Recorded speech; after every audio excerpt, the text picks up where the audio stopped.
po jako akawuwo. Nga bwe mwawulidde tewali nkyukakyuka eriwo. Nga Uganda ekyali ku muggalo, omwogezi w'amakomera mu ggwanga Frank Bayina asinzidde ku media center nkya ya leero mu Kampala n'ategeeza nga nabo bw'atannaba kuddamu kukkiriza bagenyi bonna mu makomera gaabwe gonna mu ggwanga nga ne bw'obapulidde ow'omusibe tokkirizibwayo. Ekitongole ky'amakomera kijja kubeerezaamu ku nsonga zino abagenyi tetunababbaaniriza era tetubaaniriza okutuusa ng'embeera ekyuse. Ne balooya ng'obatwaliddemu oba bapulida. Ekyokubiri nti bonna abapya abasibe bwe babeera abasajja naddala mu Kampala n'emiriraano bagenda Kitalya, abakyala bo bagenda Kigo. Bayina ategeeza nga bakyagenda mu maaso n'okukozesa tekinologiya owa vidiyo teleconferencing okusobozesa abo bonna abaagala okusaba okweyimirirwa mu kaseera kano. Tukyabeerezaamu nga tukozesa vidiyo teleconferencing mu kuyamba abo abaagala okufuna beyiro oba abo kooti balina okukolako nga bali mu kkomera. Ono era aliko amagezi gawadde abagoba bodaboda ng'omukulembeze w'eggwanga kyajja baleke basigale nga bakyatambuza ebyamaguzi byokka. Ababoda, abapiki, ab'obugaali, abatukutuku nga bwe mwawulidde tewali nkyukakyuka eriwo.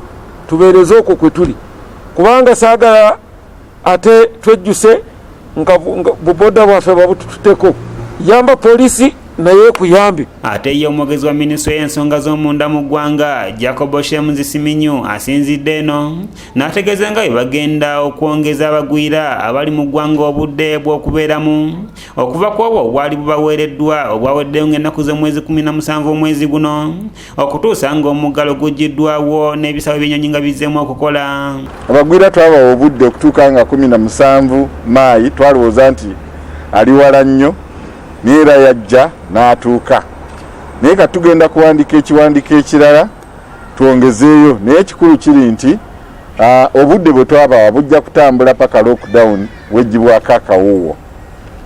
So tujja kuwandika ekiwandiiko ekirala kubanga bangi tebawuliriza. Siminyu agenze mu maaso n'asaba abazadde okufaayo ennyo okukozesa omukisa guno gwe balina okulabirira abaana baabwe bamanye n'ebyo bye batamanyi, gamba n'okubajjamu emize emibi gye bajja ku masomero gye basomera. Tulabirire abaana kubanga tulina omukisa.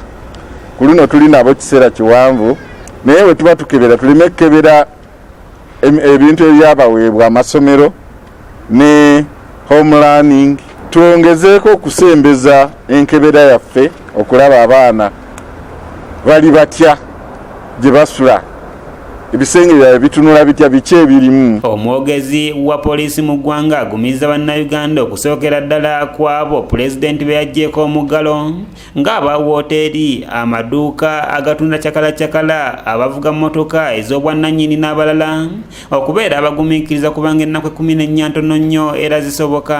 Bannannyini emirimu egyo egyatagguluddwa baba bamanyi bulungi nti mu wiiki 2 nga ziweddeko bajja kuba batandika okukola emirimu gyabwe ate awatali bweraliikirivu bw'amaanyi kubanga buli omu ajja kuba atambula n'akabikka ennyindo awamu n'omumwa ate nga enkola eyo nnungi. Ennanga era asinzidde eno n'azzamu bannayuganda amaanyi okwongera okubeera abagumiikiriza kubanga embeera yaffe w'essuubi. Naye nga twagala okwebaza bannayuganda gye tuvudde wala, naye ng'ate essuubi weeriri nti ne gye tulaga at least tulabayo mulimu ensi ezimu ezitannaba yadde okutaggululako omuggalo gwe balina yadde, naye olaba nti omukulembeze w'eggwanga alina ekigendererwa ekyokulaba nti abantu badda ku mirimu gyabwe. Ono ayongerako nti eggume ly'abannayuganda abamu lyeriviiriddeko omukulembeze w'eggwanga ate ku mulundi guno okubeera omukambwe mu biragiro bye. Enkola y'abannaffe abazze bajeemera ebiragiro oba abazze babityoboola kyekyaviiriddeko omukulembeze w'eggwanga okulaba nti kino kisooka kuteekebwa mu nkola, then bannayuganda balyoke bagende mu maaso. Tuzze tulaba wano nti woggala amabaala era mulimu abebbirira ne bagenda ne banywa omwenge. Shafiru Mwesije yakusakidde eggulira lino okulwa ABS Television. Amazzi ago mazibu nnyo, gajja kutwala abaana ate mufiirwe obulamu bw'abaana bammwe